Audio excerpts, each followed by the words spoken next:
Haut dans l'Himalaya, enveloppé de neige, se dresse le mont Kailash. Ce sommet majestueux, une pyramide naturelle perçant le ciel, n'est pas une montagne ordinaire. C'est la demeure de Shiva, le destructeur et transformateur, une divinité vénérée par des millions de personnes. Ses pentes résonnent d'une énergie ancienne, un phare de spiritualité depuis des millénaires. Vers ce sommet sacré, Shiva revient. Le mont Kailash n'est pas seulement une merveille géographique, mais un épicentre spirituel. Pendant des siècles, les pèlerins ont voyagé vers ce lieu reculé, bravant des conditions difficiles, pour rendre hommage au divin. Les 4 faces de la montagne seraient faites de cristal, de rubis, d'or et de lapis-lazuli, chacune représentant un point cardinal et un aspect différent de l'univers. Le voyage au mont Kailash est considéré comme le pèlerinage d'une vie. On croit que la circumambulation de la montagne à pied, un rituel connu sous le nom de Kora, peut apporter l'illumination spirituelle et purifier les péchés. L'air ici est chargé des prières et des chants d'innombrables fidèles, créant une atmosphère de profonde révérence et de dévotion. Les pentes du mont Kailash sont imprégnées de mythes et de légendes.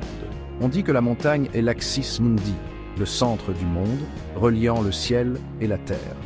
L'énergie ici est palpable, une force mystique qui attire les sages, les saints et les chercheurs depuis des milliers d'années. Vers ce sommet sacré, Shiva revient.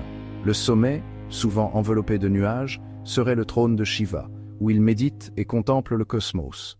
La lumière divine qui apparaît parfois au sommet est considérée comme une manifestation de sa présence, un rappel de la signification sacrée de la montagne. Abonnez-vous à notre chaîne pour plus de vidéos sur la culture hindoue et partagez vos réflexions dans les commentaires. 1. Une toile majestueuse.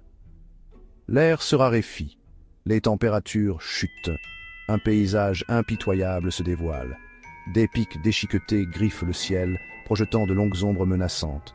Le vent fouette les vallées, une symphonie de la puissance brute de la nature. Le ciel, d'un indigo profond, s'étend à l'infini. Les étoiles scintillent, diamants lointains dispersés sur une toile de velours. Voici le Kailash, serein et pourtant formidable. 2. L'arrivée. Une douce lueur dans l'air comme la première lumière de l'aube perçant la nuit. Les particules flottent doucement, presque comme si elles dansaient sur une mélodie silencieuse, créant une atmosphère éthérée, à la fois magique et mystérieuse. Un faible bourdonnement, à peine audible, vibre à travers la vallée. C'est un son qui semble provenir de la terre elle-même, résonnant d'une énergie ancienne et profonde. Les vibrations sont subtiles, mais elles portent un sentiment d'anticipation, comme si la vallée retenait son souffle, attendant que quelque chose d'extraordinaire se produise. Nandi, le taureau fidèle, frappe le sol du sabot, renâclant, les yeux fixés vers le ciel, ses muscles sont tendus, son corps enroulé comme un ressort prêt à se détendre. Il le sent dans ses os, le changement qui s'annonce. Son regard est inébranlable, rempli d'un mélange de curiosité et de détermination. Il le sent le premier, l'arrivée. C'est un instinct, une conscience primale que quelque chose est sur le point de percer le voile de l'ordinaire. Ses oreilles tressaillent, ses narines se dilatent et son cœur s'emballe. L'air autour de lui semble s'épaissir, chargé d'une énergie invisible, un changement subtil, une modification de l'atmosphère, puis un éclair aveuglant. La lumière est si intense qu'elle transforme momentanément la nuit en jour, projetant des ombres nettes et illuminant chaque détail du paysage. C'est un moment de pure puissance, un signe avant-coureur de quelque chose d'incompréhensible. Des éclairs, mais différents, crépitant d'une énergie surnaturelle. Ils dansent dans le ciel selon des motifs erratiques, chaque éclair étant un témoignage de la force brute et indomptée qui a été libérée. L'air est chargé de l'odeur de l'ozone, et le sol tremble à chaque impact, comme si le tissu même de la réalité était en train d'être réécrit. 3. Écho dans l'éternité. Il se tient au sommet. Shiva, immobile, majestueux, son trident un phare contre la neige. Le vent danse autour de lui, porteur de murmures de mantras anciens. Ses yeux, des puces de sagesse infinie, contemplent sa création. L'instant est suspendu, figé dans le temps, un écho résonnant à travers l'éternité. 4. Le pic sacré. Pendant des siècles, des pèlerins ont bravé des chemins périlleux pour atteindre le Kailash. Cette montagne sacrée, s'élevant à 6638 mètres, n'est pas seulement une merveille géographique, mais un phare spirituel. Le voyage jusqu'à sa base est rempli de défis, des conditions météorologiques imprévisibles à l'effort physique considérable requis.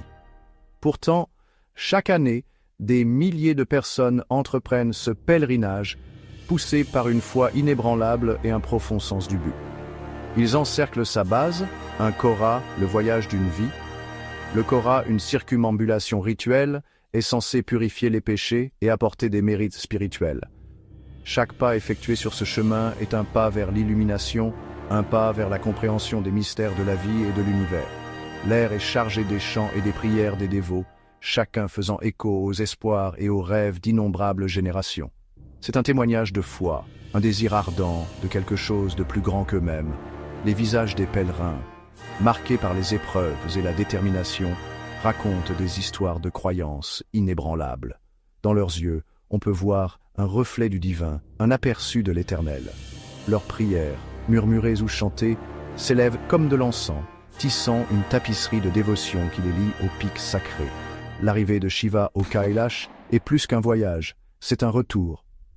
Selon les légendes anciennes, le mont Kailash est la demeure du seigneur Shiva, le destructeur et transformateur. Sa présence ici n'est pas seulement symbolique, mais un rappel profond de la nature cyclique de l'existence. La montagne est un témoin silencieux de la danse de la création et de la destruction, une danse que Shiva lui-même exécute. Un retour à l'axe de l'univers, au cœur de la création. Le mont Kailash est souvent appelé l'Axis Mundi, le centre du monde. On pense que c'est le point où le ciel rencontre la terre, un lieu où les royaumes physiques et spirituels convergent. L'aura mystique de la montagne, sa présence imposante et sa signification sacrée en font un phare pour ceux qui recherchent une connexion plus profonde avec le cosmos.